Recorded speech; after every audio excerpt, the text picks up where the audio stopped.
Grace period के बारे में बहुत सारा डिस्कशन सोशल मीडिया में हो रहा है।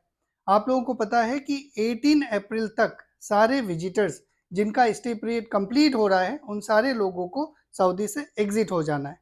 लेकिन अब सवाल यहाँ पे एक कॉमन सा ये है कि क्या 18 अप्रैल के बाद भी ग्रेस पीरियड मिलेगा या नहीं मिलेगा। वही बातें मैं आपको इस वीडियो में समझाऊंगा। वीडियो को आप कंप्लीट देखिएगा। इस वीडियो में मैं आपको 4 चीज़ें बताऊंगा। पहला, ग्रेस पीरियड होता क्या है, उसका डेफिनेशन क्या है, कॉन्सेप्ट क्या है। दूसरा, विजिटर्स कैटेगरी में जो फैमिली वीज़ा होते हैं, टूरिस्ट वीज़ा होते हैं, उसमें ग्रेस पीरियड कितना होता है और कैसे काउंट किया जाता है। तीसरा, जो कि सबसे इम्पोर्टेंट है, उम्रा वीज़ा में ग्रेस पीरियड होता कितना है, कब से काउंट किया जाता है। और यहाँ पे एक बात हमें जानना ज़रूरी है कि जो चीज़ डॉक्यूमेंटेड है, प्रिस्क्राइब्ड है, वही हर समय फॉलो हो, वो ज़रूरी नहीं है। मैं आगे आपको एक्सप्लेन करूँगा।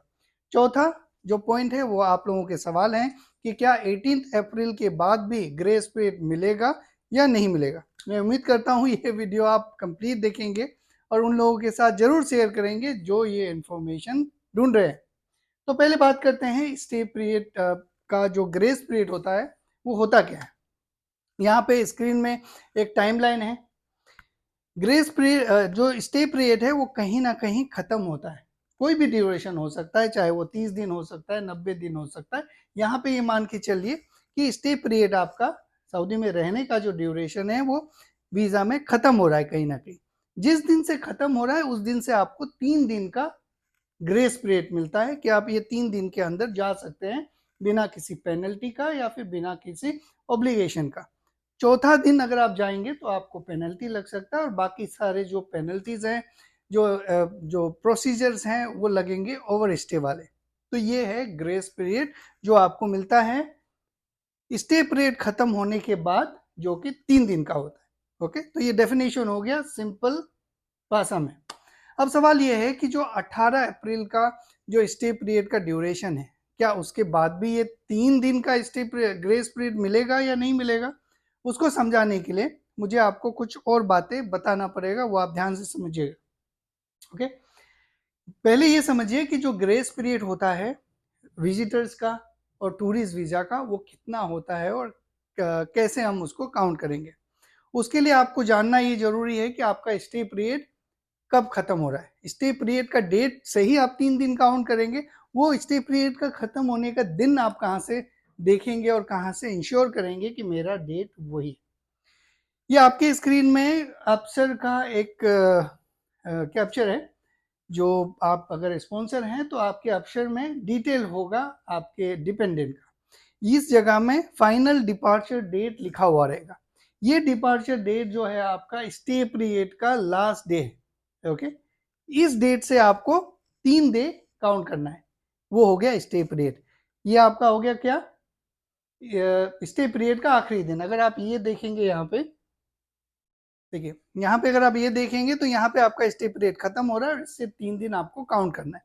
तो ये डे कौन सा है विजिट वीजा का, वो है आपके अफसर में जो फाइनल डिपार्चर डेट लिखा हुआ है वो है। मैं इस चीज़ को इसीलिए भी एक्सप्लेन कर रहा हूँ क्योंकि आगे जब मैं आपको बताऊंगा कि 18 के बाद आपको 3 दिन ग्रेस पीरियड मिलेगा या नहीं मिलेगा, वो आपको यहाँ से लिंक होगा। तो ध्यान दीजिएगा, यहाँ पे जो डेट लिखा हुआ है उससे आपको 3 दिन का ग्रेस पीरियड मिलेगा। अब कुछ लोग ऐसे भी हैं जो टूरिस्ट हैं। टूरिस्ट वीज़ा वालों का क्या है। अब टूरिस्ट वीज़ा वाले क्या करेंगे, जिस दिन से वो इंटर करे हैं उस दिन से 90 दिन काउंट करेंगे और जिस दिन 90 दिन हो रहा है उनसे 3 दिन और एक्स्ट्रा काउंट करेंगे, वो ग्रेस पीरियड हो गया।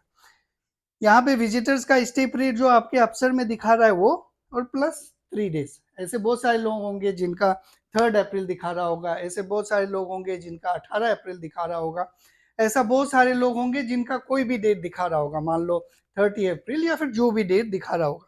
जो भी डेट दिखा रहा है उससे 3 दिन आपको एक्स्ट्रा ग्रेस पीरियड मिलेगा।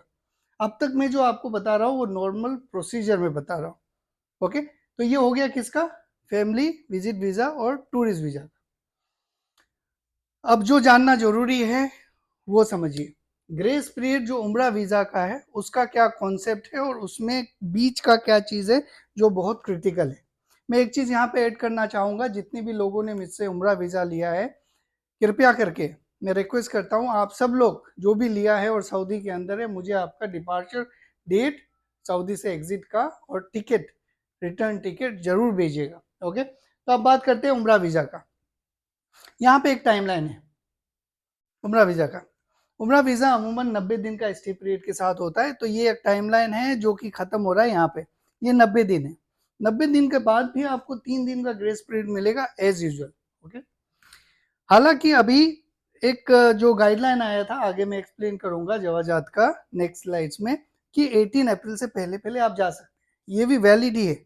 लेकिन यहाँ पे जो एक चीज आपको जानना जरूरी है कि जैसे ही आपका 90 दिन कंप्लीट होगा, आपका जो एजेंसी है, उम्रा ऑपरेटर है, वो अगर आप 90 दिन के अंदर नहीं गए तो आपको एब्सकॉन्डिंग डिक्लेयर कर देगा, मतलब रन अवे, हरूप आपके ऊपर लग जाएगा।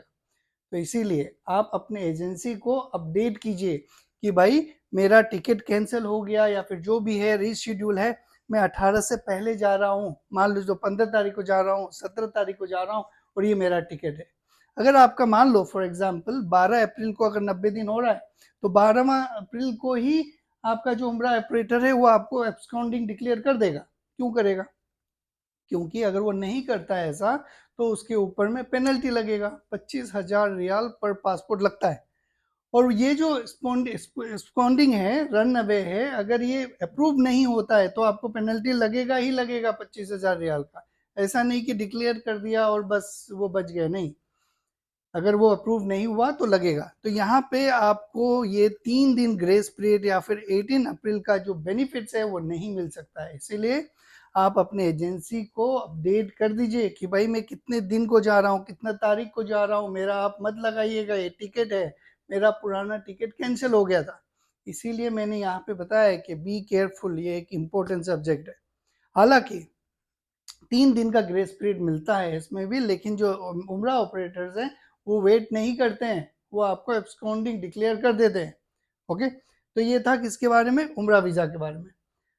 अब आपको मैं समझाता हूँ कि 18 अप्रैल के बाद क्या ग्रेस पीरियड जो 3 दिन का है वो मिलेगा या नहीं मिलेगा।